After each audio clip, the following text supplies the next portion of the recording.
about. Hello, guys. Sorry about that. There we are. All right, put this down. And then we're here. And then we're here. Okay, so did you guys hear about the Turpin thing on the panel? No. The House of Horrors. So those kids were given. I don't know why they like none of the family, I guess, really stepped up because you had this guy, and let me get him. Hold on his stuff.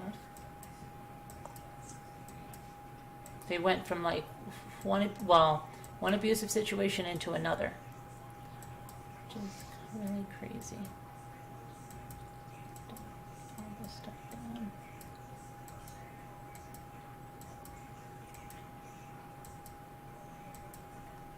Oh my goodness. Okay. Where do I have all my stuff here?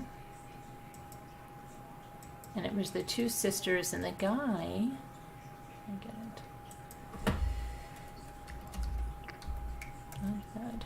Okay, so here he is. Foster dad of 5 siblings, rescued from the Turpin family house of horrors, now is charged with molesting 2 of the sisters more than 50 times and torturing the others along with his wife and his daughter. Yep. Yep, this is the guy. Oh. Mm-hmm.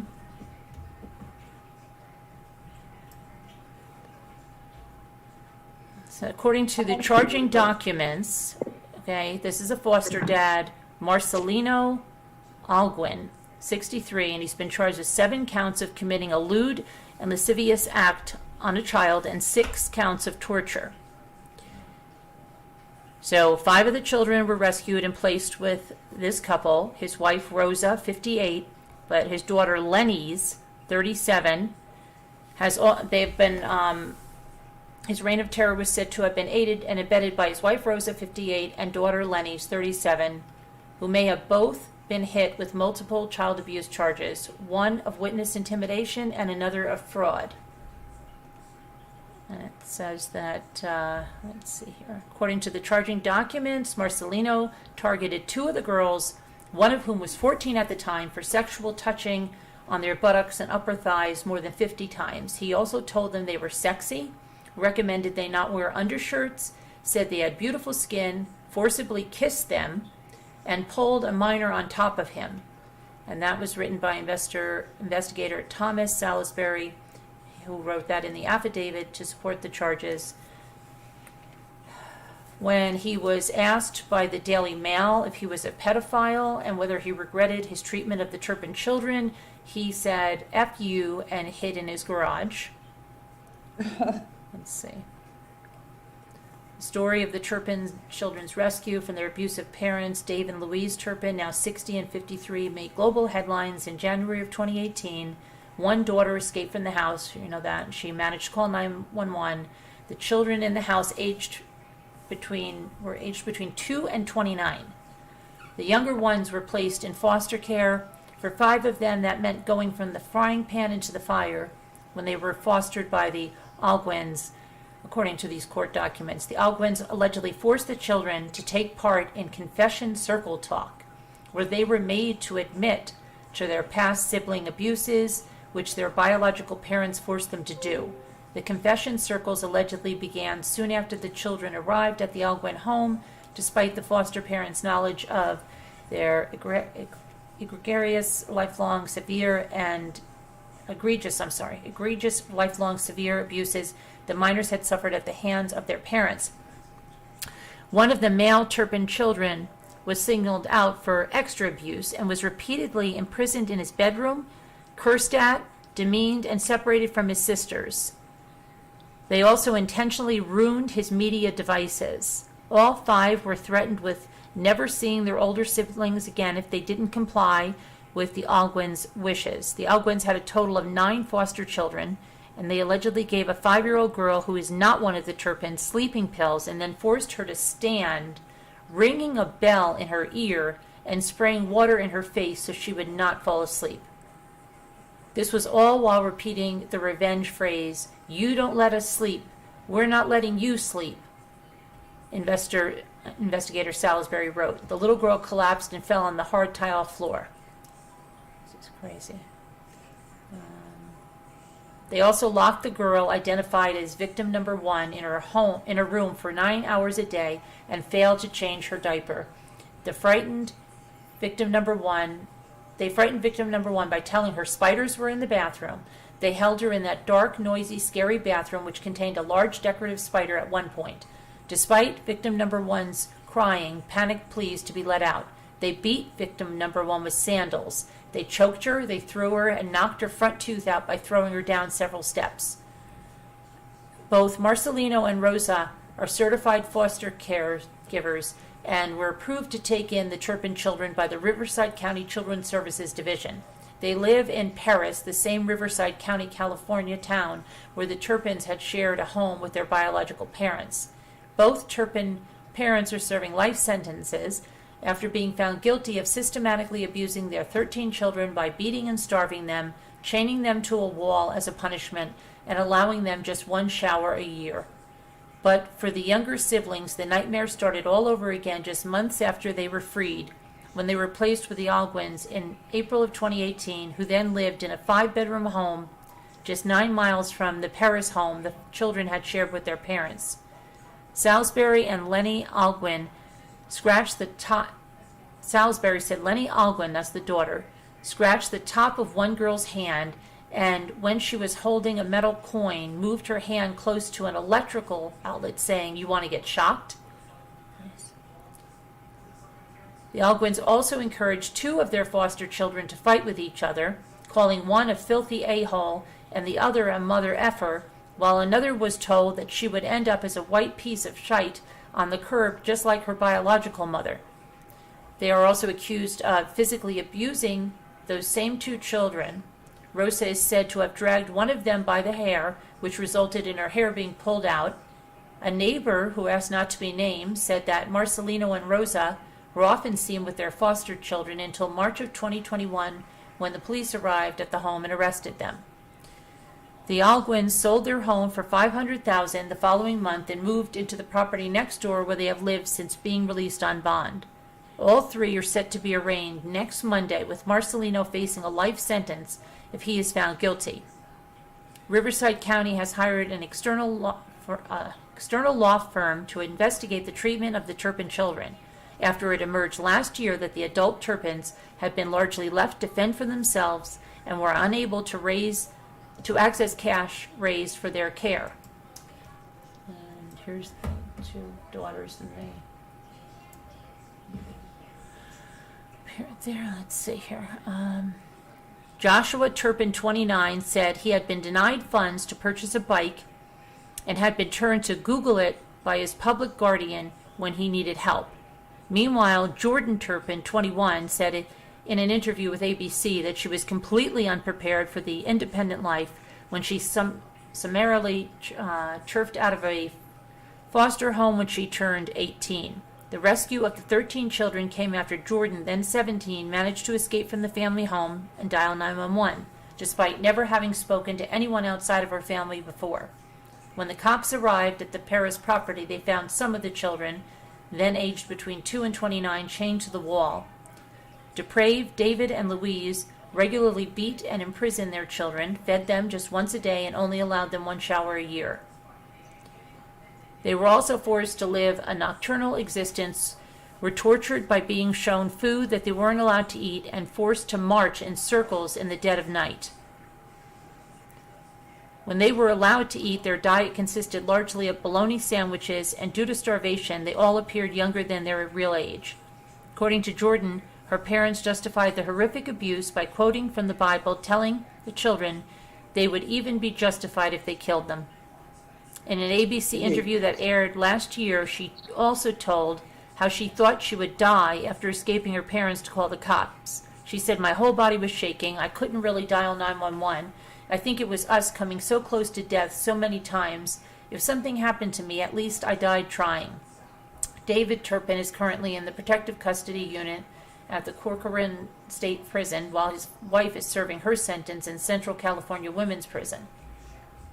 So, let's see here. They've got, here's the wife, I guess, yeah. Here's that, the Yeah, Marcelina and Rosa here. So they're all going to be arraigned very soon here. What a nightmare. Right? Of all the people that should have been protected. Yeah. And you would think that they wouldn't do that, thinking that they were going to make extra checks on these kids, right? And exactly. like what? They're really going to be watching. Yeah. I mean, what the heck would they do that? It's just, people are crazy. Think they all would have been going to therapy. Yeah. Right? And it's all going to come out. What would you do that for? First of all, you've got to be a real jerk to be a foster parent and do that stuff. Just sinister, just evil. And then to do it to kids that are going to be in the public eye. But then why weren't they going to therapy and, them seeing this and say, oh my gosh, and then they even had more foster children? That seems like way too many. Oh. Another 4, including a 5-year. Oh my gosh. Just crazy. Crazy. I don't. And this was their house. Like, why even do that? That's what I'm saying. There's so many evil people. It's really hard to. That was the house of the foster parents that was sold.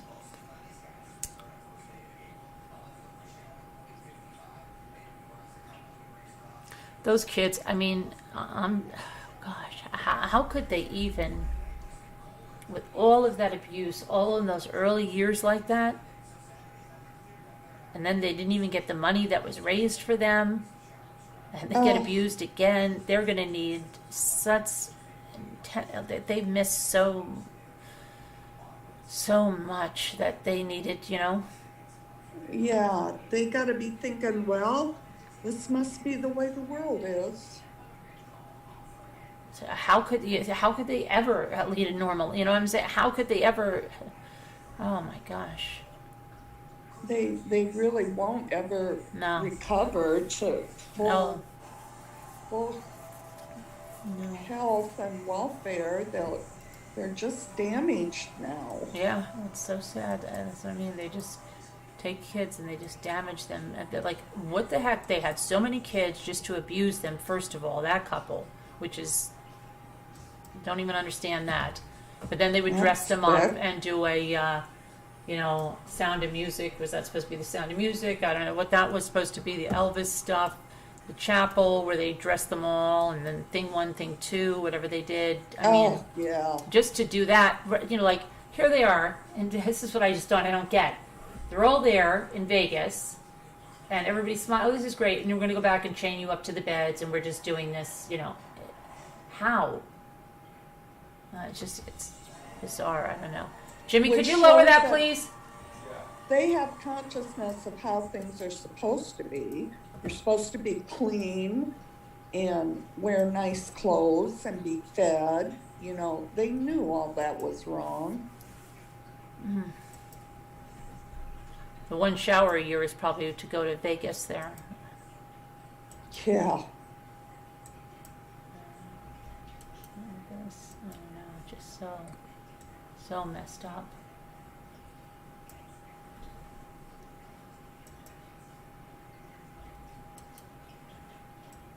Get it. Like, where's the littlest one? Where did she end up? None of her sisters took any of them? She had sisters, brothers? Yeah, I guess they couldn't hardly take care of themselves. Poor kids.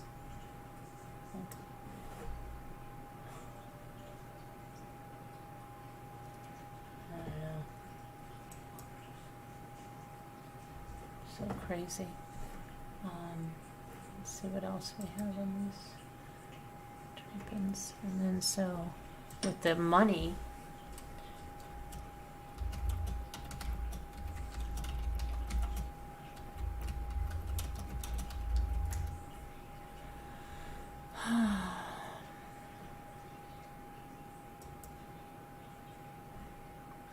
so it says officials refuse to explain why money, if any, has been spent. Recent court filings show the court-appointed public guardian failed to file the annual accounting for the trust, leaving the family's finances opaque. One of the siblings, 29-year-old Joshua Turpin, said he struggled to access funds for needs as simple as day-to-day transportation. When I try to have access to that money, I have difficulty, Joshua said. I called the public guardian's office, and she refused to let me request for a bike, Joshua Turpin said, referring to the public guardian's office. And I contacted my attorney, Jack Osborne, and he refused to let me know who was in charge of my trust. In an email, Osborne told ABC News that his representation of the adult siblings was limited to the conservatorship proceedings and certain limited issues that probate court requested. He said he was aware of the problems, but that he did what he was supposed to do as the court-appointed attorney. So they never... Oh, jeez. Joshua said when he would try to get the guardian's assistance, she would just tell me, just go Google it. She wasn't helpful at all. ABC learned from state records that Espinosa, while working full-time for the county, was also a real estate broker on the side. Records also show that Espinosa used to work for Osborne and his firm before leaving to take on her role as public guardian. In a statement to Osborne said the relationship was disclosed in court. Espinosa did not respond. Okay, that's terrible. What happened? Boy, things must be a lot different in California than they are here, because I was a social worker in foster care. We would have never gotten away without monitoring those kids very closely. Yeah, I don't know why they... I mean, even we would have to arrange transportation for them to go to therapy. Make sure they had a guardian ad litem representing their interests anytime they went to court. Yeah, I don't know. They've been failed so many times, I don't know how they could trust anyone. Who would they ever trust? No one. I mean, you have to have paperwork showing that you go over to that home and check up on those kids and talk to them and see their bedrooms, open their dresser drawers, all of that stuff. I just don't know how they could get away with that. Let me see. And where are the Turpin little kids now?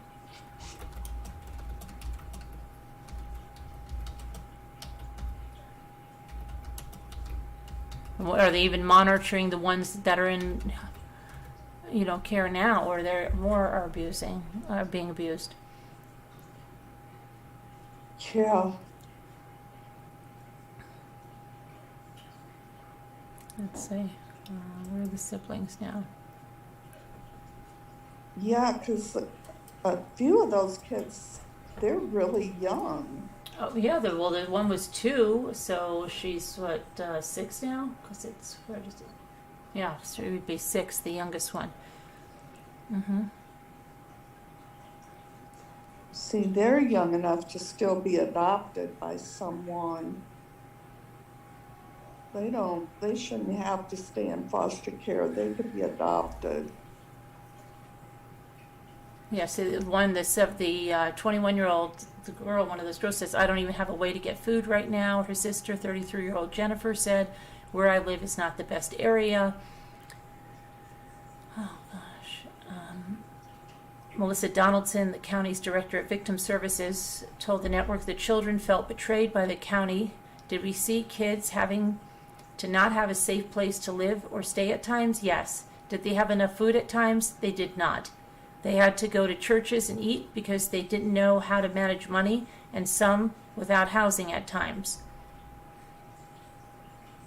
Without exception, the focus of the County of Riverside is on improving the lives of those we serve.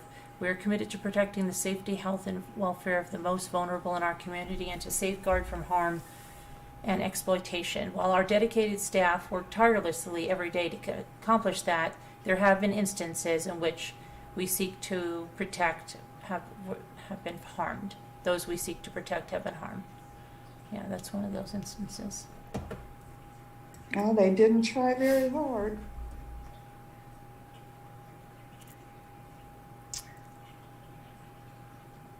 Official pledges full investigation into allegations with the Turpins. I don't know. The governor needs to be involved in that case.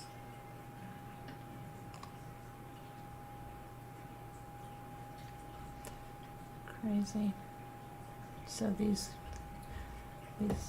three, and what the heck was the daughter, 37 years old, involved in? I mean, the daughter of the foster parents taking part in this. Like, what the heck? She even that stuff for? I don't know. Let's see what everybody's thoughts are on this. System has failed these kids. Yeah, I 61. They will have so many issues. Yeah, no kidding. Waterfall, right? How could they ever?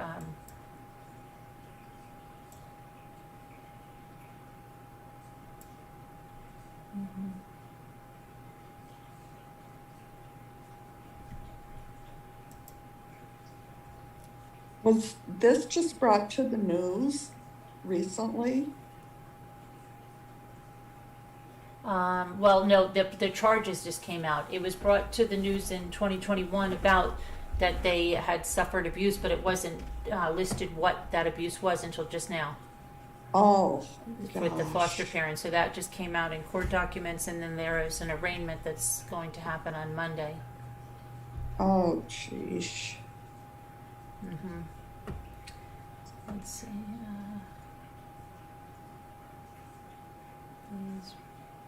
There's people, so many poor kids.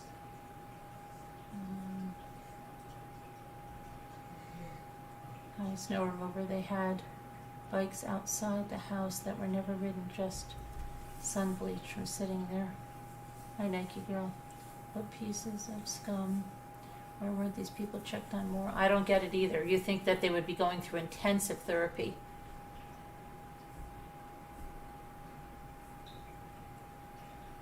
Yes, and lots of medical checkups and follow-ups and maybe physical therapy. I mean, their muscle tone and everything had to be so weak. Oh, yeah. Yeah. Other people. I see your comments, Jeanette. They probably needed speech therapists, occupational therapists. Oh, yeah, and just how to live a life skills. You know? They missed everything. It's ridiculous.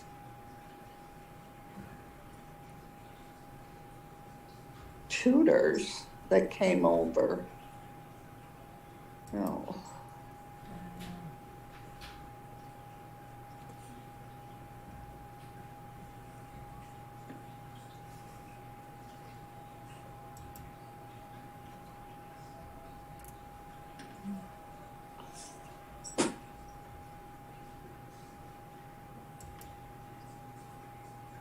To see that happening twice to the same family of kids is just, what are the odds?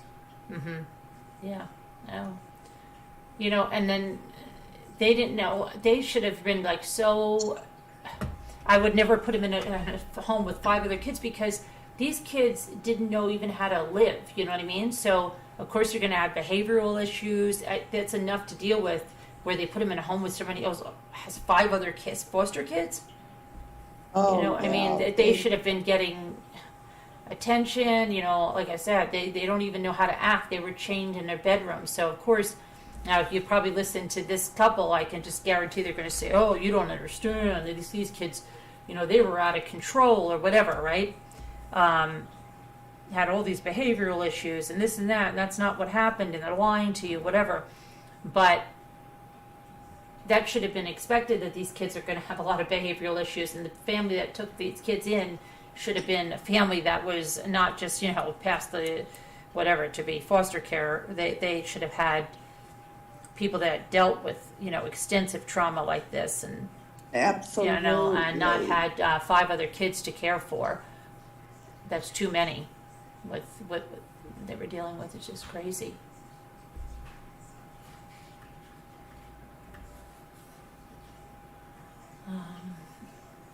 No doors of perception. They were locked in the house. None of them went to school. They only got to go to Vegas to see their parents get remarried again in the Elvis Chapel. Would they do that every year?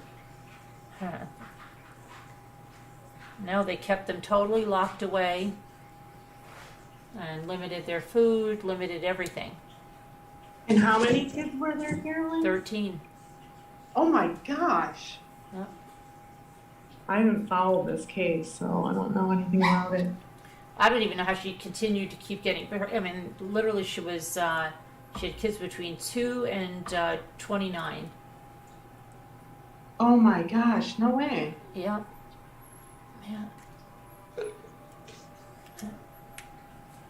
It's crazy. So that she's 53 now. So the last one was at 47. But it's like, I don't know. And they just have a kid. Like, who takes? I don't know. Guess they know how to take care of the baby. It baffles me when people say, no, they just put them in a room. Who takes care of, like, how do you just put a baby in a room? Right. Mm-hmm. Or you just give a baby to, 10-year-old, here, say, take care of it. How? It doesn't, it's just so many things that don't make any sense. And then some of them say, oh, well, they liked, I've seen other cases, they say, oh, they liked the babies. It was just when they got a little older or something. Yeah, okay. And these foster parents drugging the 5-year-old, whatever, she a little girl with sleeping pills and ringing a bell in her ear screaming, you kept us up, we're going to keep you up. Oh God, I can't. That makes me sick to hear about that. And these are people that, passed certifications, and it's ridiculous. And it's obvious if they had all of those kids, they, who knows, they're getting I don't think the compensation is much, but is it, is that what they, I don't know. It's just crazy. I'm sure the one thing the foster parents cared about was the money they received and all the perks for each child. It's absolutely horrific and disgusting, Ellen W. said. Yeah, it is. Yeah. It is. Hi, Muka. So the school did not check. No, I don't think anybody even knew about them. They were never registered. I don't know what. By Tony Monty. I certainly wouldn't want to face Peter Butcher babies like that. They were foster kids. No, they were their biological children of the Turpins. They just were put in foster care in 2018, and by 2021, the whistle was blown on that abuse. Though I don't know, how did they find out? Let me see how they found out about the abuse. Yeah, I was wondering, how did it start?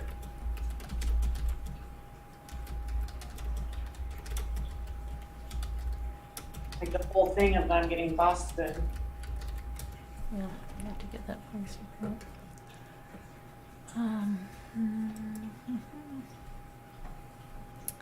Let's see. So it says, family in Paris has been accused of physically and psychologically abusing several foster children, including some of the Turpin siblings. Marcelino, Lenny's, and Rosa Alguin were arrested on November 3rd and charged with a combined 17 counts of child cruelty. Marcelino was charged with 4 counts of lewd acts with a minor, reporting that the evidence suggests the victims include 5 of the Turpin siblings. The Alguins were in court on Thursday. However, their arraignment was postponed to February 1st, but now it's been postponed until, this is an older article, until Monday, supposedly. 12 of the 13 children were shackled, starved, and physically abused by their parents. Okay, that's what the parents were. Where's the, let me find out about this. Much of the donations have been kept from the siblings. The revelations raised many questions about the state of foster care In Riverside County last week, the County Board of Supervisors voted to form a committee tasked with ferreting out where Riverside County interagency systems can be improved to better protect vulnerable children and adults. A former judge also informed the board that an investigation into the issues that inspired the committee involving 13 siblings is progressing. Let's see, trapped. Posted YouTube videos before escaping.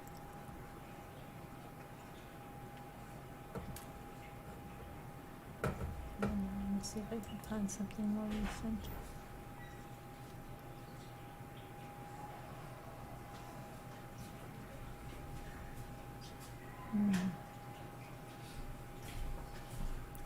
Also, the Turpin kid's still being abused.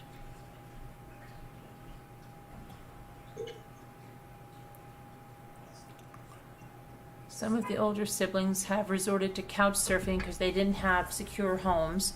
5 of the younger kids spent time in foster homes where there were accusations of child abuse, and charges have been filed that at least one of the Turpins was a victim. Even the hero of the story, Jordan Turpin, now 21, who climbed out the window, called 911, says she doesn't really have a way to get food now. Oh, I heard about that part. How old was she when she did that? She was 17 when she climbed out of the window. Oh, thank the Lord she did that.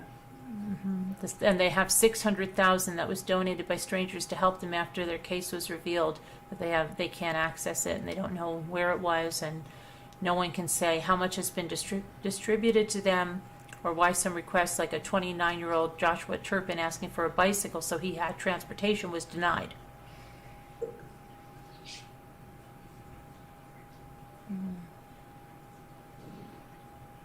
See if I can find, where's the affidavit?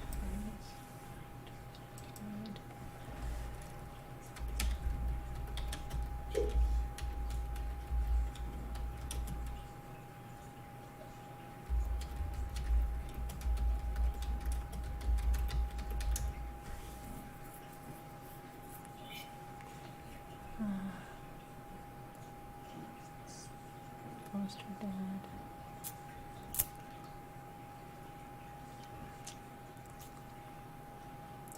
I wonder how they found it. I just don't know how they found it. New court documents reveal horrifying details.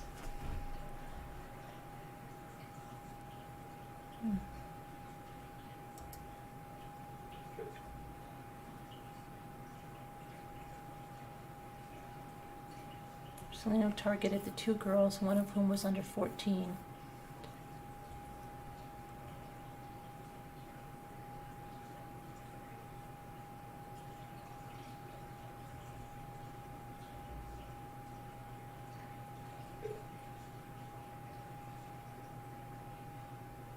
And then they had the male Turpin that they really abused. So that's 3 of the 5 at least. Plus the other foster kids.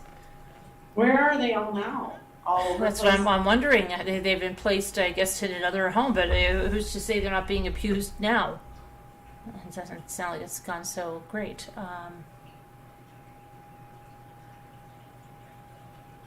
All 3 are set to be arraigned next Monday, with Marcelino facing a life sentence if he is found guilty.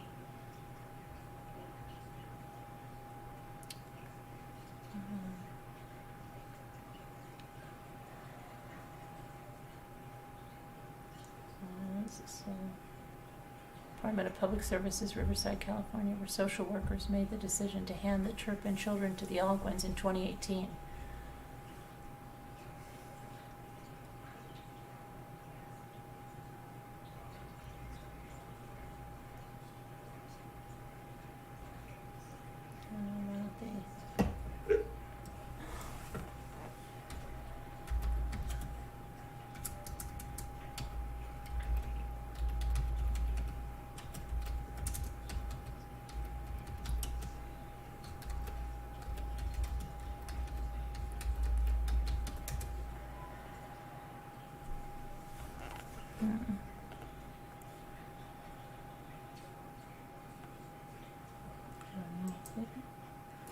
Last affidavit, let me see.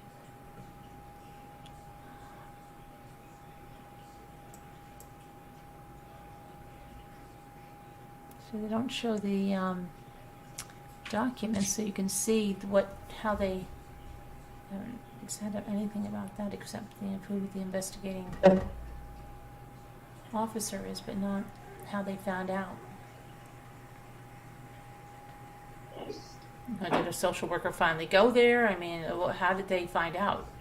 Does anybody know? Did anybody hear how they found out in the chat? 'Cause I can't find that part anywhere. Hi, Rebecca. Hi, thankful and grateful. Can't imagine what the kids are going through. Yeah. Hi, One Eye Blind Arts. Karen H. Maybe the older siblings can take them. They can't even get food for themselves, Mimi. They don't even know how to get enough food for themselves. One said she lives in an area that's really bad. I've seen that interview. They don't even have basic life skills. And I think some of them are trying to attend some classes, but they've missed like fundamental things. Hi, Kimberly Ann. Hi, Lucy. So many cases, not enough caseworkers. Yeah.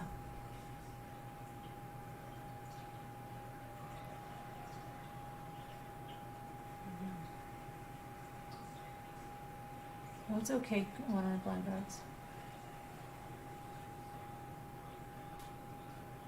Hi, Jackie Burns. Lucy.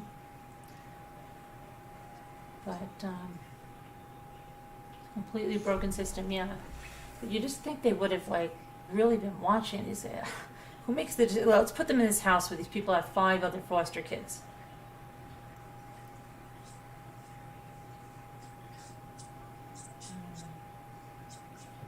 I hope the foster parents get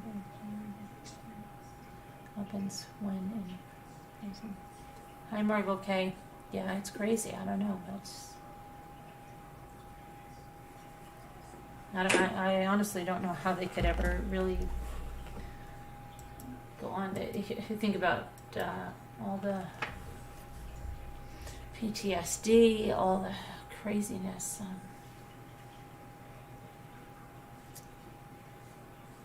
They didn't have they were not only like, they didn't even have the proper nutrition for their body to grow right, for their brains to grow right. Exercise, anything. They lost their entire childhoods, the older ones. The younger ones then went to another abusive home.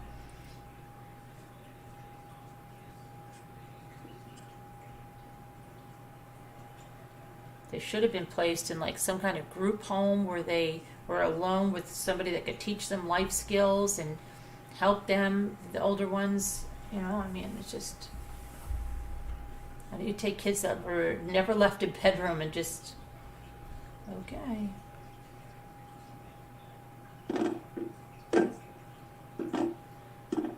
It's crazy. It's really crazy.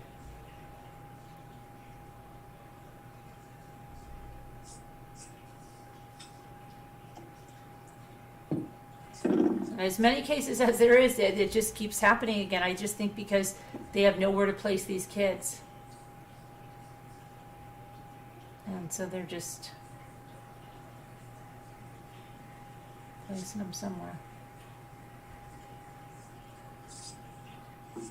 Like that's it, you know, almost the case. If there aren't foster parents like that, they maybe should create safe homes where they have people that are, you know, receive a good salary for kind of just being there and being some kind of role model for these kids. Even if it's not that ideal, it's better than being in house abused and they have no nobody looking at them, especially, I don't know what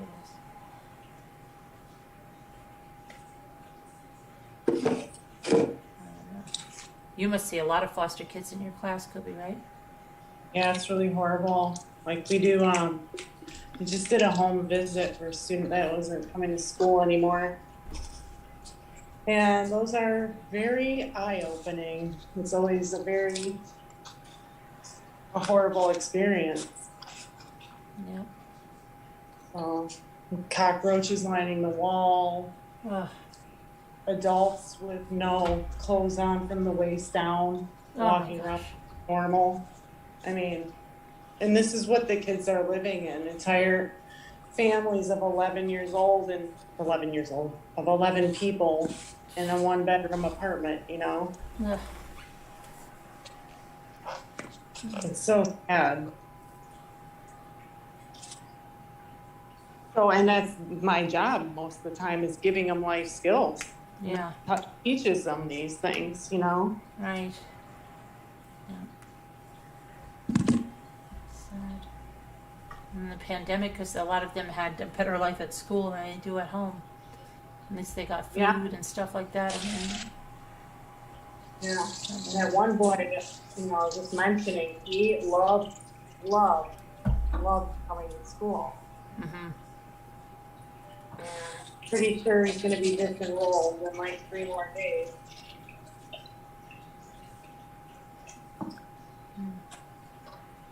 I think, yeah, she got out of a window, Marianne, and she called 911. Yeah.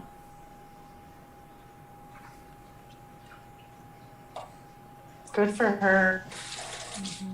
That reminds me of that case, the Hearts, you know, where the kid ran Oh, in the middle yeah. of the night from the neighbor a couple Yeah. of times. Yeah. More than one occasion. He would hide it by the fence, I think, outside of the backyard. Mm-hmm. Oh, Yeah. it's so sad. And I think wasn't it the neighbor's dad ended up calling the police or something to report it Well, the eventually? neighbor did, and then the neighbor felt guilty because they left right after that and thought that if they didn't call, maybe they wouldn't have driven off, you know, that cliff with the kids. Because the woman was already, one of the mothers was already being investigated for hitting one of the girls. So with another CPS call, I guess they thought, like, I don't know, I guess it's better to kill ourselves than.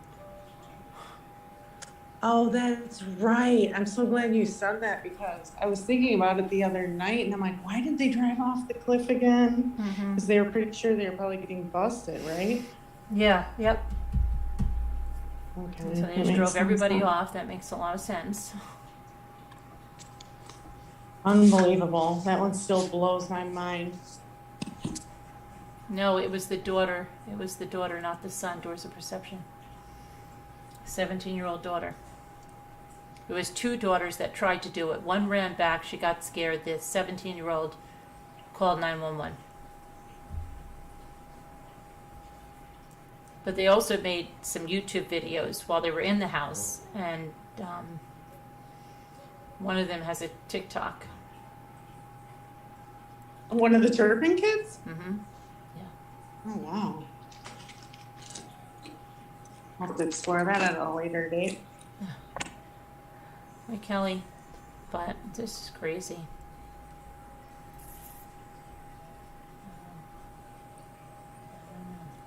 Just every day, the kids come out all, and then if they don't, then it just breeds it, like it's just never in a cycle, because these kids then that don't have the right things that they need end up being psychotic or something, and then going into a life doing not good things, and it just keeps going, unless they're lucky. A lot of these people have been missing really important things in their life that have made them, oh my gosh, I don't know, so crazy. Let me see what else is going on here.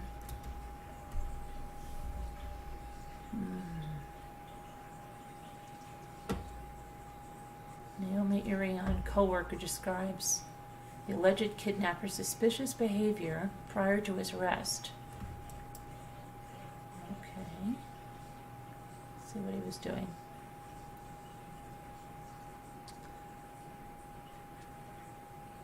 Let's see. Joel Santillán says he was being mentored by Troy Driver at mining company Leadcore, and he noticed Driver acting suspicious around the time that Naomi disappeared. Ex-convict Troy Driver, 41, is accused of kidnapping Naomi from the Walmart parking lot in Fernley during the morning hours of March 12th. He made his initial court appearance before Canal Township Justice Judge Lori Mathis on Wednesday, who ruled that his bail will remain at $750,000. No one has yet been charged in her murder although driver has been accused of her kidnapping. In a video posted on Facebook, the co-worker accused Ledco Corps of trying to cover up the links to driver. He alleged that his former employer fired him because he went to the FBI and the firm tried to wipe his company laptop and cell phone before federal agents could check them for evidence, including his conversations with Troy Driver in the days around Naomi's disappearance. Ledcor spokesperson Catherine Countino said that Santillan's claims were unfounded and that his firing had nothing to do with Troy Driver, but she declined to give any further details about his termination. She also said that Troy Driver is no longer a Ledcor employee. Coworker said, "I believe Troy Driver buried some evidence out at the mines. He was my mentor at Ledcor for those weeks, from March 7th until March 25th, the day he got arrested at the office." Media reports say Driver was arrested at his home, though the coworker insists it was actually at the office in Reno. They arrested Troy Driver at Ledcor's office in Reno, guns blazing and everything, the mine worker said. Yeah, he sounds like he's not so... March 7th through the 11th, and we were at the office for all week pretty much. That weekend was the weekend she got abducted. On Sunday, the 13th, Troy text messaged me saying that he got subpoenaed to court for an underage minor, so he wasn't going to make it to work on Monday. Then the coworker said Troy Driver was always punctual, but on Tuesday, March 15th, he showed up 20 minutes late to their job in Eureka, Nevada. Troy is never late to anything. He's always early when the time is set, so when he was late after the weekend, she disappeared, he said. That was suspicious. The pair then drove to 4 mines in the area, ending at North Cumberland Gold Mine in Nye County at around 9:30 p.m. We get there, and he has to get out to pee. He never takes breaks. And in his Facebook video, he said, "I get out and have a pee too. As I get out, you don't hear nothing coming from him, so he's not peeing. I wonder if Troy actually dumped some evidence out at that mine. That's very suspicious." I don't know, this sounds like some guy trying to get his 15 minutes.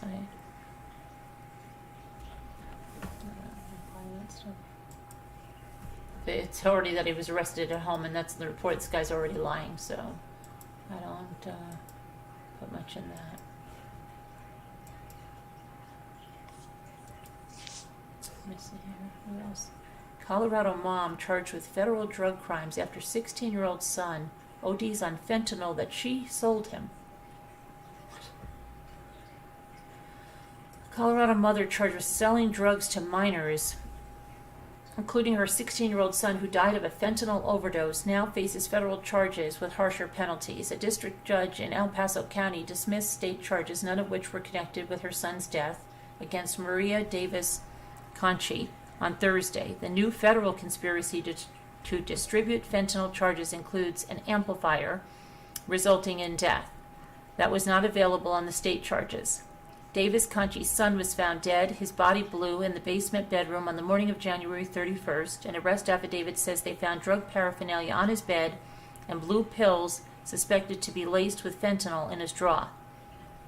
According to the affidavit, the teen was out with 2 friends the night before, and those boys told police that they had pooled their money together and bought drugs from his mother for $40, and it wasn't the first time they bought drugs from her.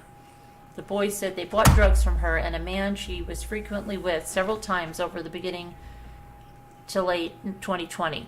They told investigators they didn't know how his mother obtained the drugs, and later they said that the mother and the man, whose name is redacted in the affidavit, sold them what they call perks, short for Percocet. But the boys said they knew the drugs were actually fentanyl. According to the affidavit, investigators spoke to Davis Conchi on the phone, and she told them she knew who was responsible for her son's death, urging them to arrest someone whose name is redacted in the affidavit, her male friend there. Investigators arranged an interview with the mother on February 8th, and she blew off the meeting and left detectives a voicemail telling them to call her attorney. Detectives continued their investigation and ultimately arrested her on February 16th.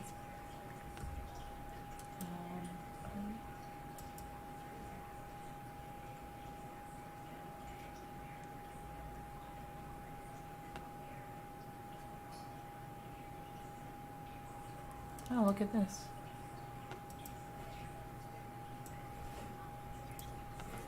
popular Michigan high school student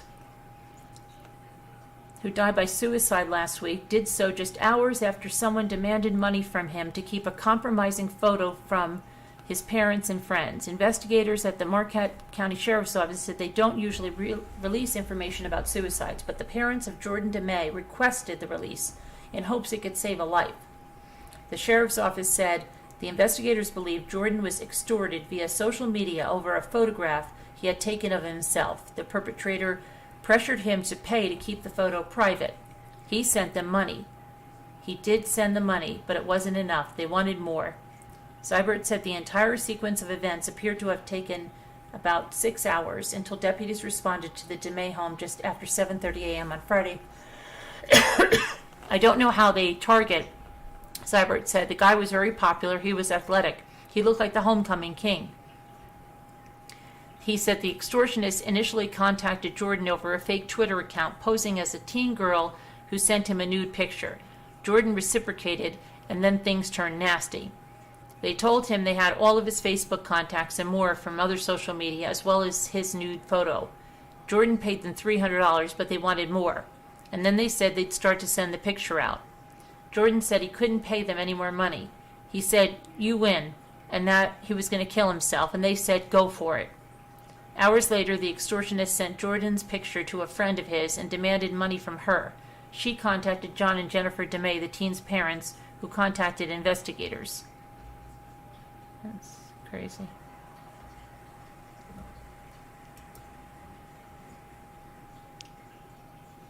That's so sad.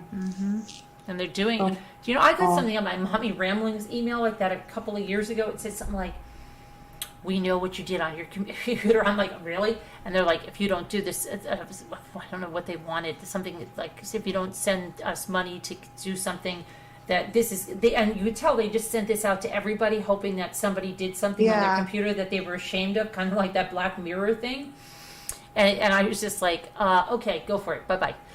But yeah, to kids that have sent something, and if they do find a picture or something and tell them that, that's unbelievable.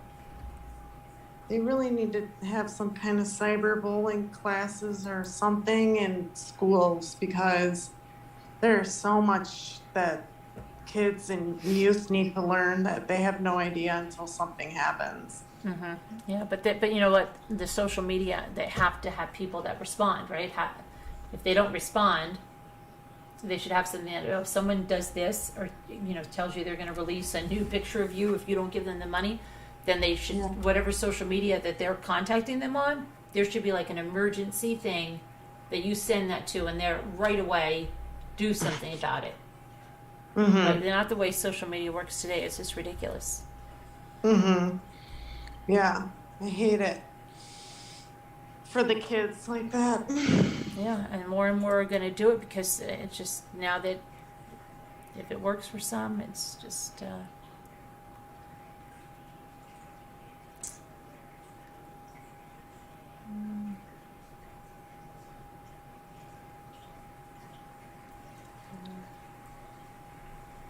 it's people that are meeting people online just to kidnap them, and it'd be like those 6 people last night. It's so crazy. Former Yale Oh my gosh, administrator. I saw a thing about a guy that was on dating apps to meet single mothers to take Oh yeah, their yeah, baby. to abuse their kids. Yeah. Oh my gosh, I'm like, I can't even. Ugh. Let's see. Here's a former employee of the Yale University School of Medicine pled guilty this week to fraud and tax offenses relating to the theft of $40 million in electronics from the school. Jamie Petrone, most recently Director of Finance and Administration for the Department of Emergency Medicine, bought millions of dollars of purchases from the university's vendors, including at least 2013, including in at least 2000, from the university, beginning in at least, 2013, and she had them shipped to an out-of-state business for money. What? As part of this scheme, Petrone falsely represented on Yale internal forms and in electronic communications that the hardware was for specific Yale Med needs, such as a particular medical study, and she brought up the fraudulent purchases into orders below $10,000. That's below the threshold that would require additional approval, said the U.S. Attorney's Office for the District of Connecticut. The out-of-state business wired funds into the accounts of Patron's company, Massive Entertainment LLC, and then resold the merchandise to consumers. Patron 42 used the money to pay for real estate properties, vehicles, and travel, prosecutors said. Now, come on, $40 million? What?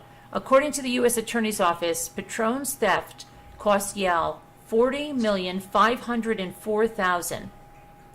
She also filed false tax returns for 2013 through 2016 and did not file any tax returns for 2017 through 2020, costing the U.S. Treasury $6,400,000.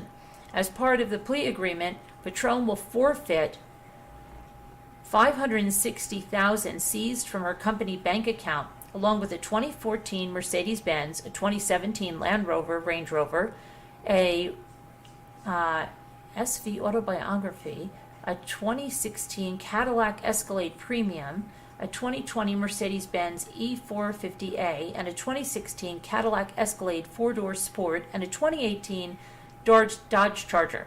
She also agreed to liquidate 3 properties in Connecticut that she either owns or co-owns, and a Georgia property is also subject to seizure and liquidation. Patron has been released on $1 million bond, pending sentencing on June 29th. She also faces a maximum of 20 years in prison for wire fraud count and 3 years for filing a false tax return. What the heck? They didn't know that. Oh gosh, she must be doing really well. She's got a. This is so crazy. I wonder if she was married or anything. Who the heck? I'm going to see if I can find out about Jamie Patron. That is crazy.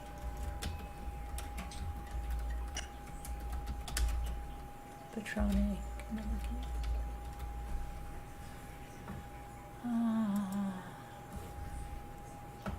Okay, let's see.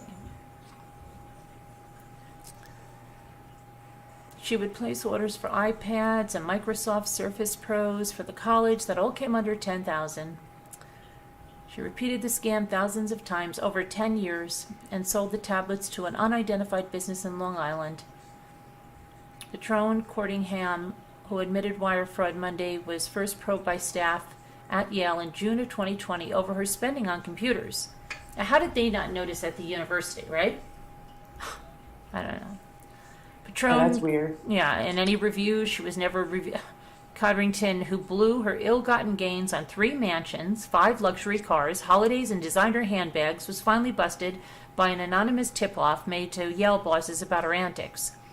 They passed on the information to the FBI, who arrested the former Yale School of Medicine worker last August.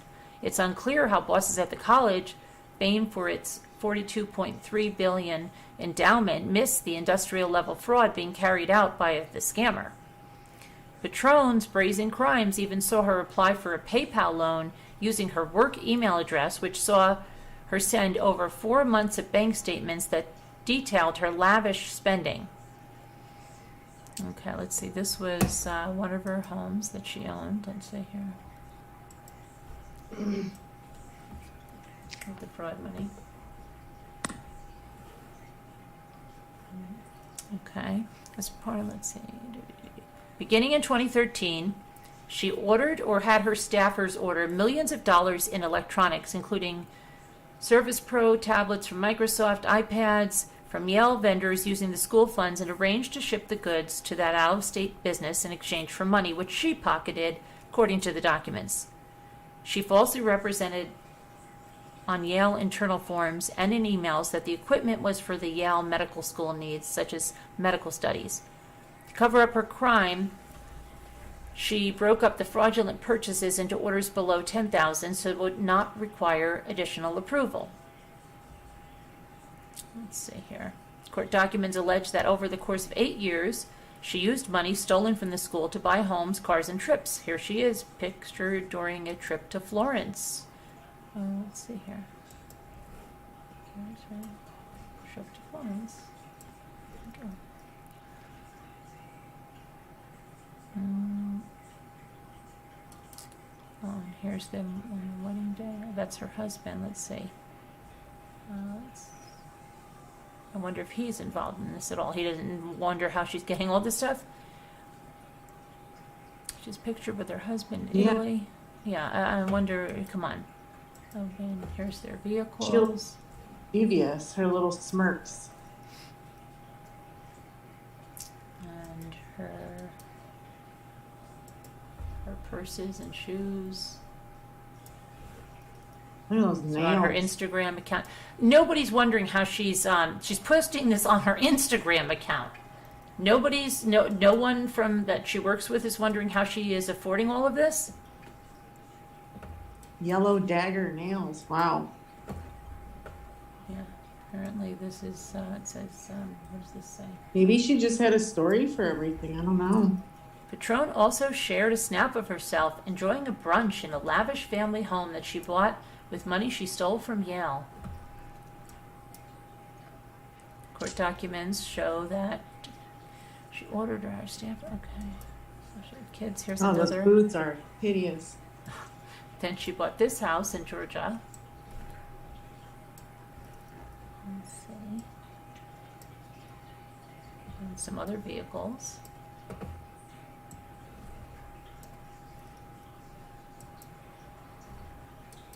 And here's her husband, who has not been charged, posing. Yeah, how could he not know? Come on. Get Oh, out he of here. totally knew. Get out of here. How Oh, is she I didn't affording care. all this? Come on. $40 million. Holy cow, look at that paint job. That's a total custom Land Rover. Is that her husband? Yeah, that's her husband. Here's their wedding picture. They've been married nearly 19 years. Are you kidding? Nope. Oh, he had to be in on it. And here's another one of her purses. That bag alone is worth $5,000. The ankle boots are $1,500. An Instagram post shared by the couple referred to their Range Rover as their baby girl. Oh, I'm sure. Yeah, how's she affording it? Oh, he doesn't know, right? No, I don't know anything about it. Mm-mm. Well, that's ugly too. I don't like things with labels on them. That fur that looks so ridiculous. I know. That fleece Yep. or whatever that looks. Yeah, it looks like something from Claire's boutique. Oh gosh, let's see. It says on court docs say that since January of 2021, she arranged for the purchase of 8,000 iPads and Surface Pros, and between May 2021 and August 2021, she ordered 2.1 million in equipment for the school, and on August 24th, 2021, she placed an additional $144,000 order. On May 26th of 2021, Patron Codrington asked an employee to prepare documentation for an order of another 100 Microsoft Surface Pro tablet computers, which she claimed were for a new study that would launch that Memorial Day weekend. The employee prepared 12 purchase orders for 8 Surface Pros that totaled just over $9,000, and another purchase for 4 Surface Pros that came out to just over $4,500 according to court documents.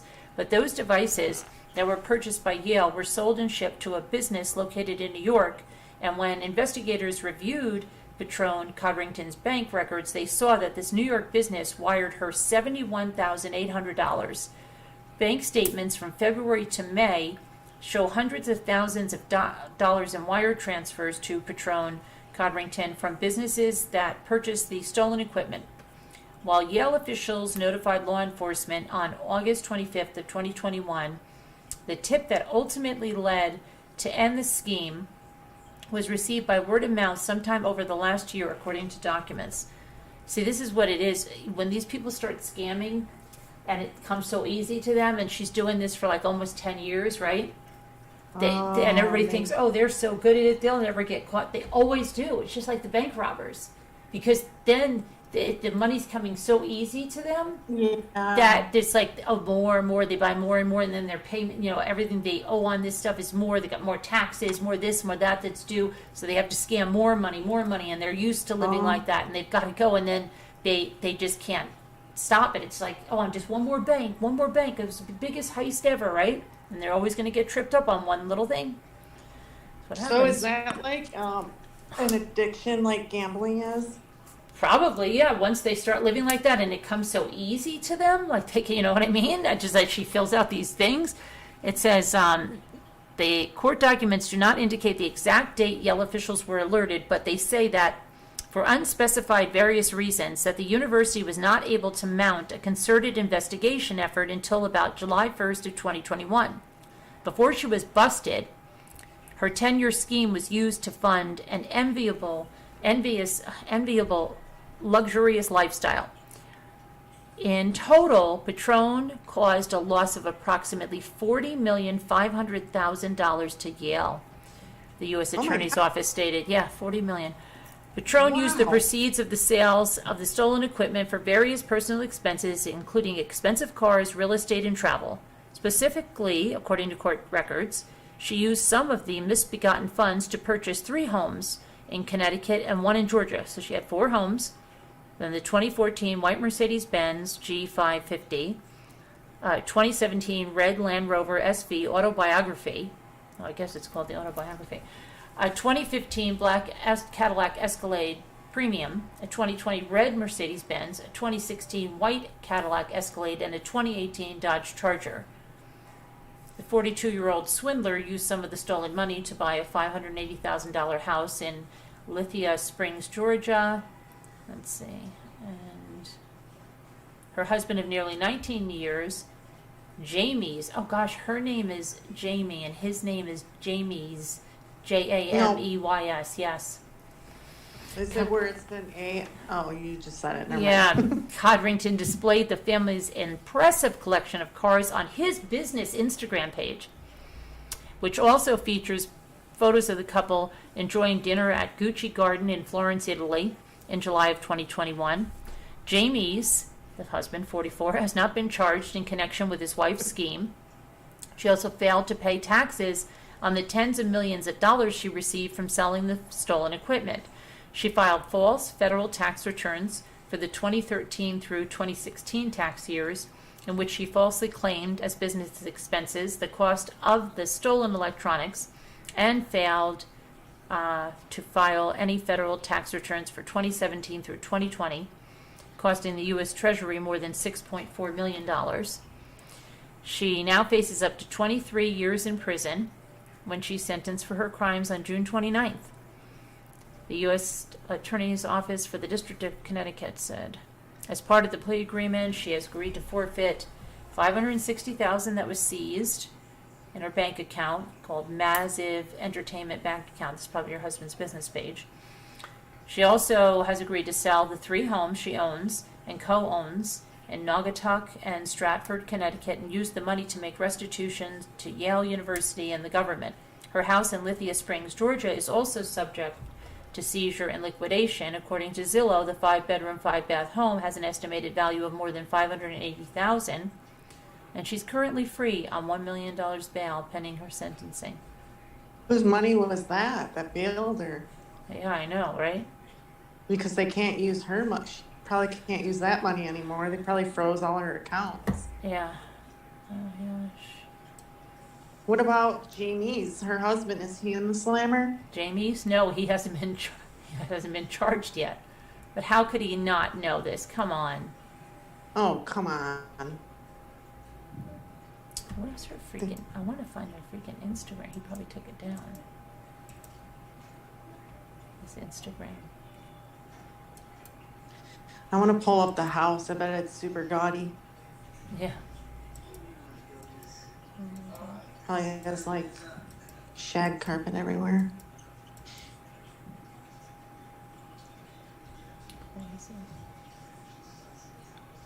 She probably was, all those vehicles, all that family they have there, they're probably buying cars for every, here you go, you get a car, Nobody's asking how the hell she's making that much money, right? She was probably saying like, Oh, his business is doing great. Oh, yeah, true.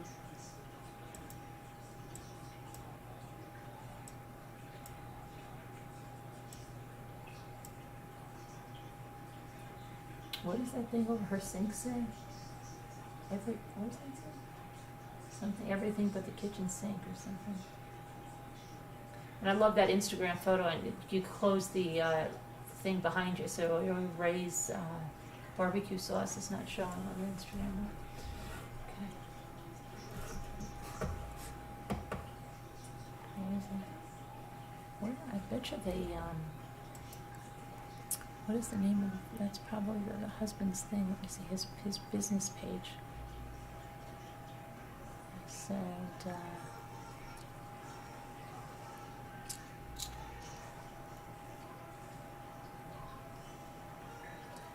Massive Entertainment. Let me see if I can find that. That might be his Instagram.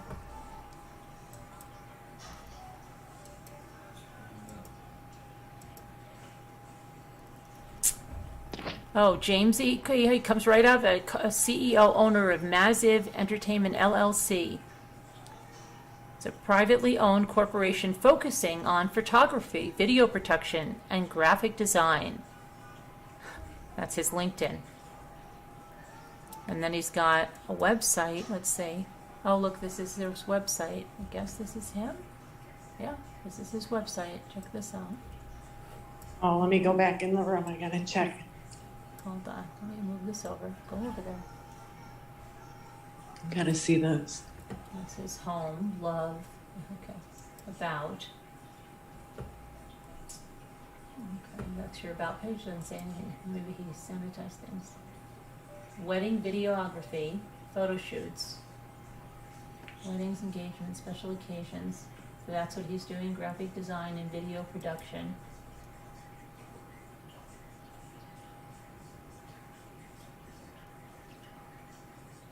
Oh, he's got a YouTube channel, I guess, or what's that? Touch of Class, the official trailer.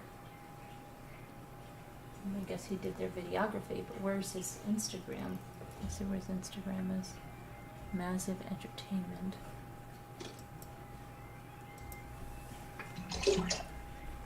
Massive Entertainment. Instagram. Let's see. Oh, maybe this is it?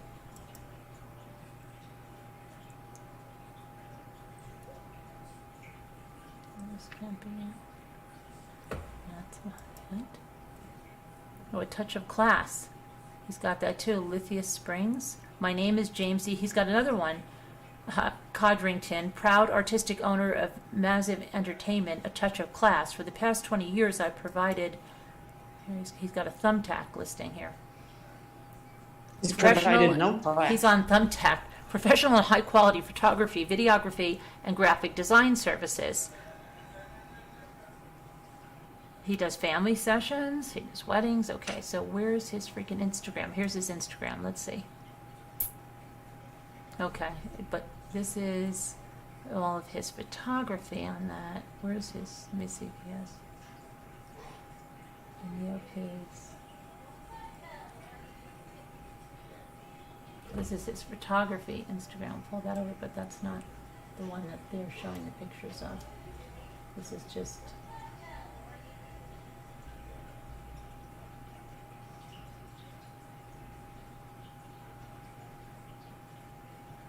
Oh, he's got YouTube. See, that is his channel.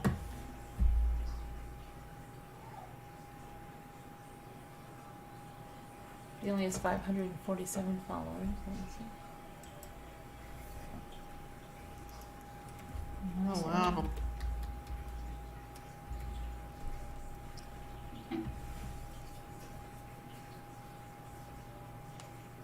Probably trying to transition over to that touch of class because that's not the one that's mentioned in the article. James E. Codrington, let's see. Facebook, Instagram.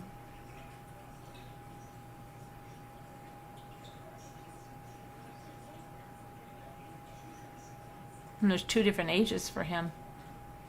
What? James E. C. Codrington, age 34, Bridgeport, Connecticut. James E. C. Codrington, age 53, East Haven, Connecticut.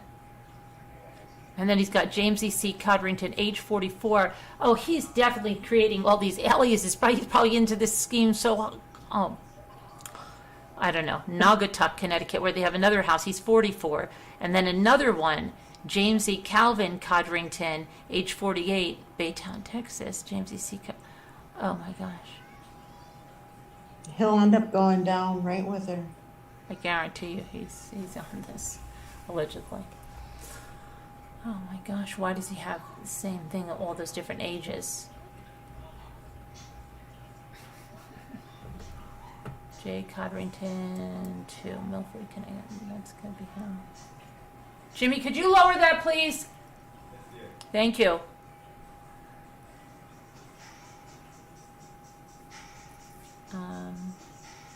Hold on a minute. Oh my god, she's gonna get me.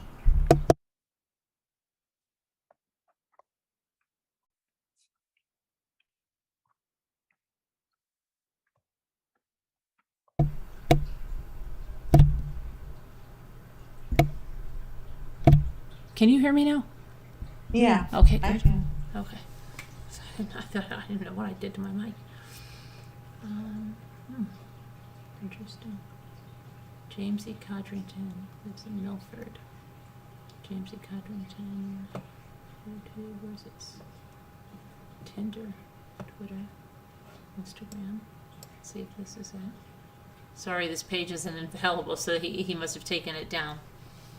The one with all the cars and everything. Crazy stuff. She's not on what happened? She could end up on the Real Housewives of Ivy League. Hi, Carol Clark. Yeah. Hi, Amy's Justice. Is Lisa H here? No. Why? You need her? Do you need her, Amy?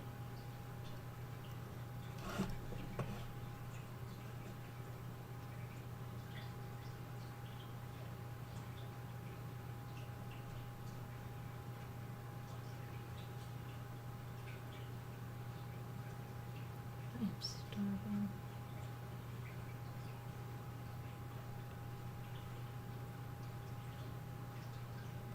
Yeah, I don't know how he couldn't be involved or at least know what's going on.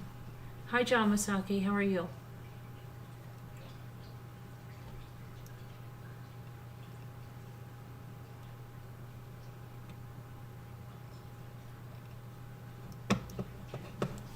Scooter, did you fall asleep?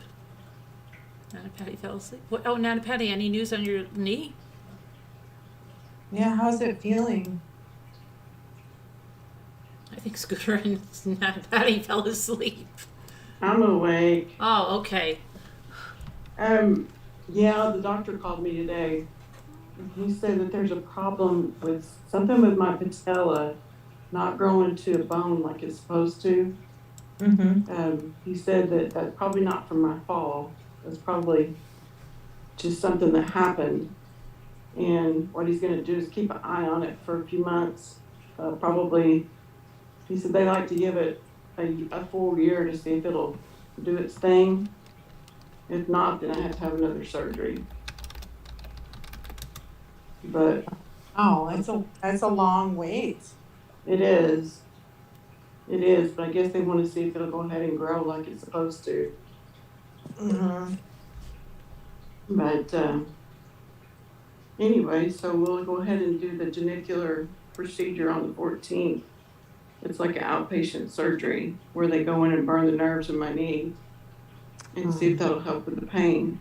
But he said because this thing hasn't grown like it's supposed to be, it could be the cause of why I'm still in so much pain. So he doesn't know for sure. Mm-hmm. So we'll see. Hopefully that procedure will work. I Get hope rid of the so. pain. Yeah. Mm-hmm.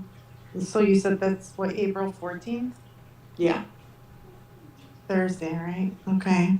Yeah. And you were supposed to be leaving tomorrow? Yes, I think we may go somewhere, or we may just do some day trips around here. We're gonna do something, I don't know what.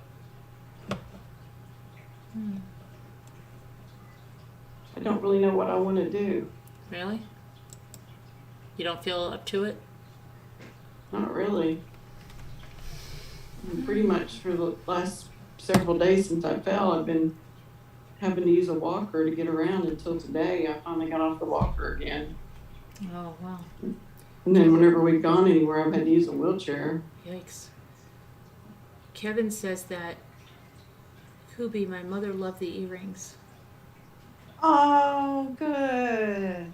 I'm so happy to hear that, Kevin. Thank you. And thank you again for the napkins. I woke up thinking about that today. I'm like, I can't believe you did that. Yeah, and So Kevin, I sweet. refunded your, go get, yeah, I hope you saw your refund because you paid too much for shipping. That was so nice. It was nice. We might be making lunches. We'll listen. Thank you. Okay, Moon Knight. Hi, Chris Ree. Yeah, and to everybody, I didn't get any of the invoice. The only invoice we got out today was Cat's Got Your Tongue, because that was, we had to do all that weighing, and that'll be shipping. Cat's Got Your Tongue is shipping out tomorrow? Why? Cat's Got Your Tongue? Yeah.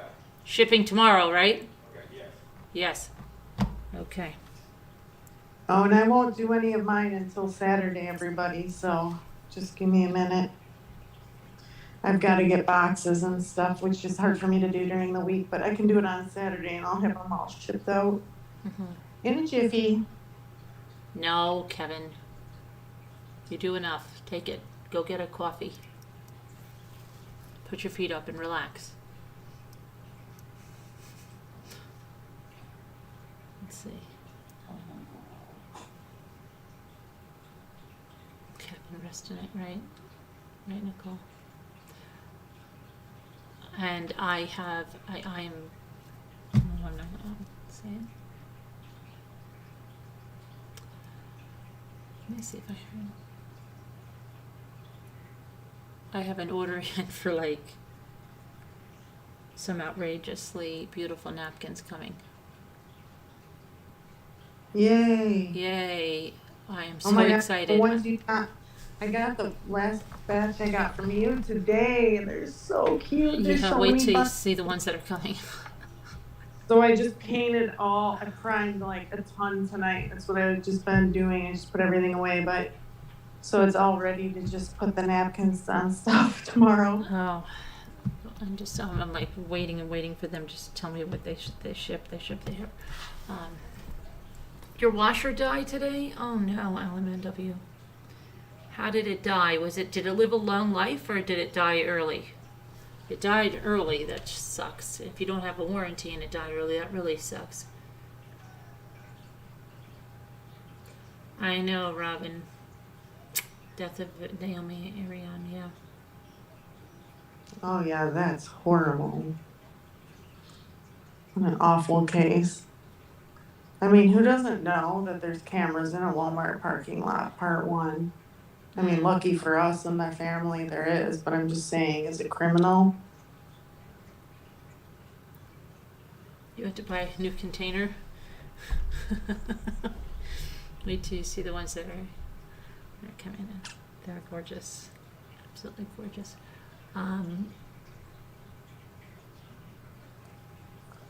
It lived a long life. Well, then be happy that it lived a long life, I guess. What brand was it that lived a long life? Was it a Kenmore or something like that? Or was it what was it? You're going to say Whirlpool? What are you going to say?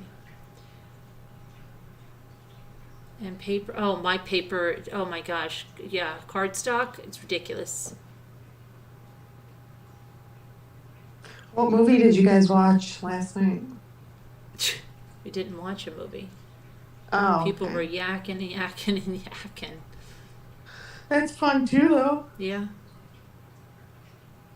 You're going to have to make friends with the washerman now. Oh gosh. The washerman. Yeah. Oh, is it Maytag?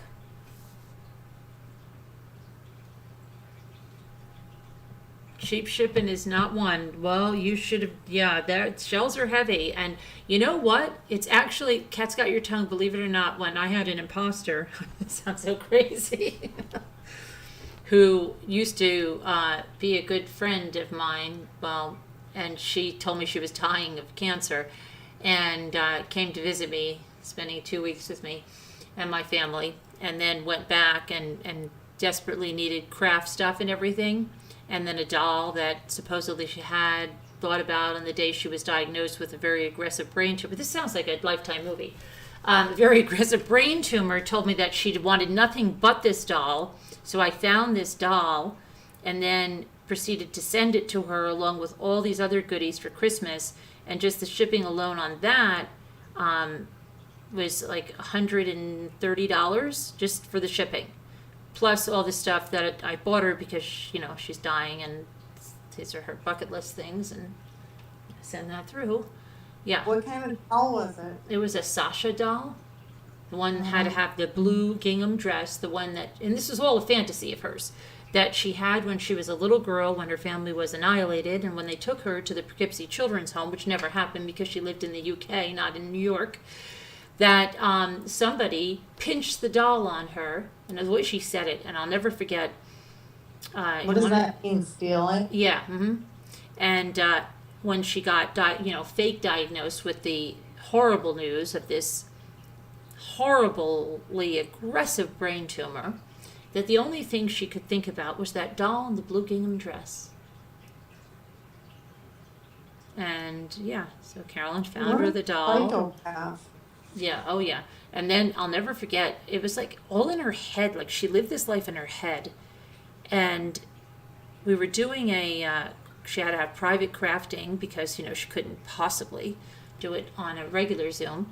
So she at one time goes like this, oh, and I remember my doll, and I think I have a picture of it when I was a little girl, and I was holding it like this, and she's like posing, doing this stuff, and I think in her mind, like she pictured herself, this little girl, because when I talked to her sister, she never ever had this doll. Okay, so she like went through this whole thing. I'm like, what a freaking psychopath. Okay.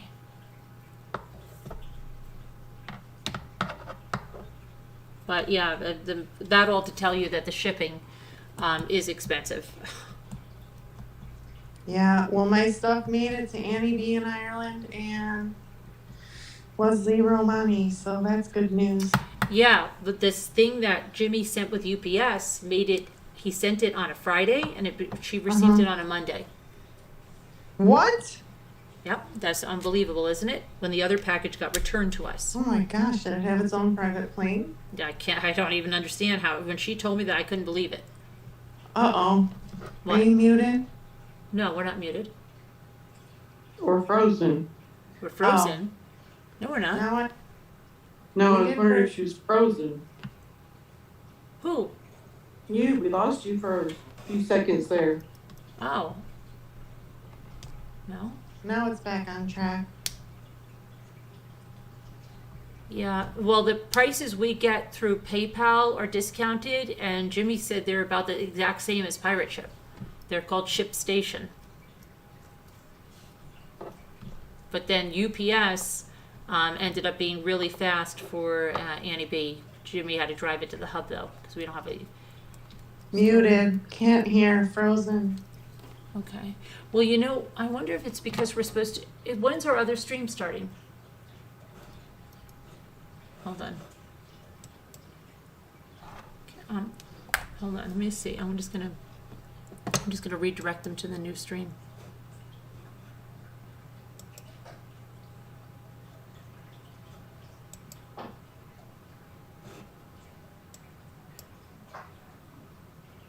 I'll type in there. We lost you again. I'm just gonna tell them. We hear you now. You are being redirected to the new stream. They say that I'm not. Okay. But I'm going to redirect them to the new stream. Kevin said 9 minutes. What does he say? 9 minutes? 9 minutes. Oh, I have 9 minutes? Okay, I didn't know that. Can you guys hear me now? Yeah, I can. Okay. Yeah. All right. We're not going for 9 minutes yet. Please keep your arms in the boat. Yeah. Scooter, what happened to you? What do you mean? See, she gets so, see how nasty she gets? What do you mean? Been I don't like know. 5 hours. You don't have to be so Everybody's all nasty. fine. No, I'm just saying, what do you mean? What do you, well, you've been very quiet. Oh, I know, I haven't, yes. Nothing happened to me. Okay. I'm just here. Hi, everybody. Hi, Amy. You've had such a bad day. Not a bad- What, Anthony? I don't know what we're going to another thing where I'm going to do some crafts now and stuff. What? What is it, Jimmy? I got. See, I'm here. Hello. We'll call besides. Turn it on. What did you get? Rudy found something for us. All right. Okay. Yeah. He found something. He found something. Okay. Good. Am I in the right place? No, you're in the right place now. You'll be redirected over in a minute. And well, Hi, 8, Lucy. 7. Much love to you too, CJ. I'm starving. Good night, Danielle. Starving. You want a spoonful of honey or you want some? A spoonful of honey? No thanks. What do you want? Yeah, the cream honey. It's Good night, Chris. Creamed honey? No, thanks. I'll pass on that. What? Creamed honey? I'll pass on, No, please. stop. It's right here. Let me show you. No, I'll really pass on creamed honey. Thanks. Look at this. That's okay. Hi, Karen. Good night. Pure honey. It's Oh, yeah, I've seen that, Jimmy. Yeah. and it's creamed. It's like I'll show you one. I'm probably gonna have a cup of coffee. It looks You good. might have to get it open. I'll have My a bad. cup of coffee with the fresh cream that I made with it. See, look. Watch it. Is that spoon clean? Yeah. That's not your Ooh. coffee star No, spoon, it's is clean. it? It looks See, good. it's like He eats with Try a it, baby. Carolyn. He eats with a baby Try spoon. it. it's not liquid. You know, it's like butter. I know it's okay. Just take a little taste with your finger or something. I don't think I want no. Oh, Yeah. Hi. It's good. No, Delicious. yeah, it's It's probably really good. It's Okay. really Oh, come good. on. Here, I'll get you a spoon. Here, Kaka. use your spoon. no. I'll Caca. get you a new spoon here. No, you've been double dipping in here No, probably I with the haven't. kids and I everything. mean, I don't do that. Stop it. I'm your husband anyway. People are sick. Yeah, but you're always sick, Jimmy. You're People- always you're freaking weird sick. saying that stuff. You're always sick. You're Bruce, always you're I'm not sick. sick. All right, so stop it. Ugh. It's really good. Yeah, it's that whipped stuff. I've seen it. Hey, Tammy. Now Really look, good. she's not. Yeah, It's told really you. good. It's not any I know, different than Mo. honey. It's just a different texture. I like the texture. The texture is nice. I think. Yeah. Texture is everything, honey. I'm sorry, Jimmy. Oh, no worries. It's okay, but I'm just not in the mood for honey. Okay, let me I take this. know. Yeah, he'll be like, oh, I'm getting so Yeah. sick. Oh, I'll kill him. I swear I'll kill him. And he double dips on the way back. Mm-hmm. No, I didn't. You better not, Jimmy. I didn't. I didn't. I know, Moo. It's only for attention. What? Well, honey, I don't know. honey, you want to talk to I do. I know. She really likes do it. want She just wants people to You have a cup? know that'll give her attention. Patty's She's Texas I'm girl. not really dirty anymore. You're a dick. Where's your What? cup? Where's your cup at? Right there. Thank you. I've never been so happy to part with my money. I was thinking of Crocodile Dundee. That's not a knife. This is a knife in regards to you saying Kevin paid too much for posting amateur.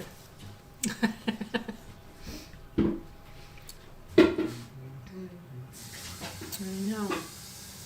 Yes, it would be good on bagels too. With It some would be, butter probably, and yeah, it would be. feta. Okay, yeah, you should Mm. try it on a bagel.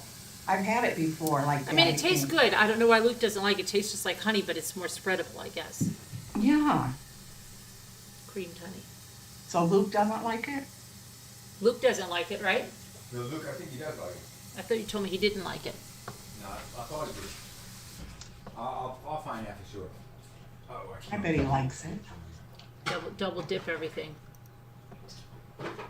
Luke will double dip the crap out of it. Really? No, I mean, no, you gotta tell him not to. Oh,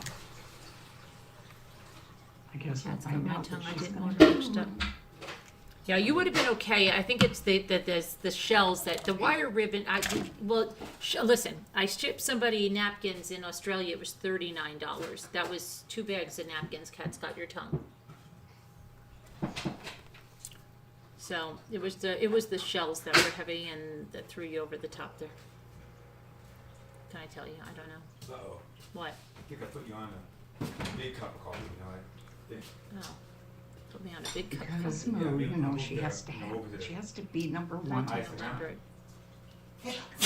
Bless you. Oh, now see, I'm getting a little sick. I'm just waiting for this one now.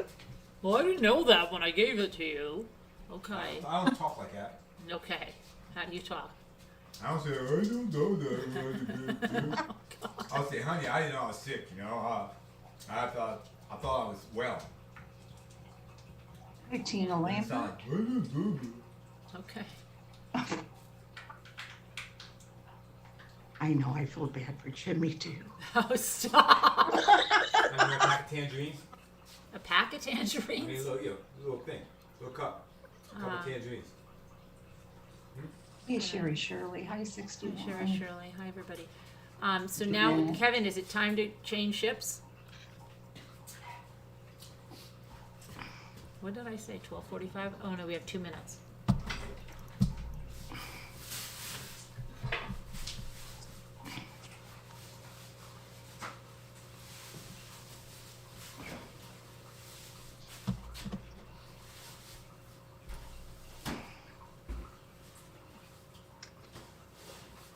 She's Oh, not look at making- Kevin said. Look at Kevin said.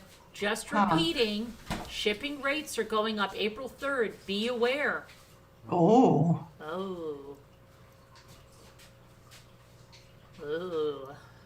we shouldn't be surprised. I know. But somebody said gas went down or something.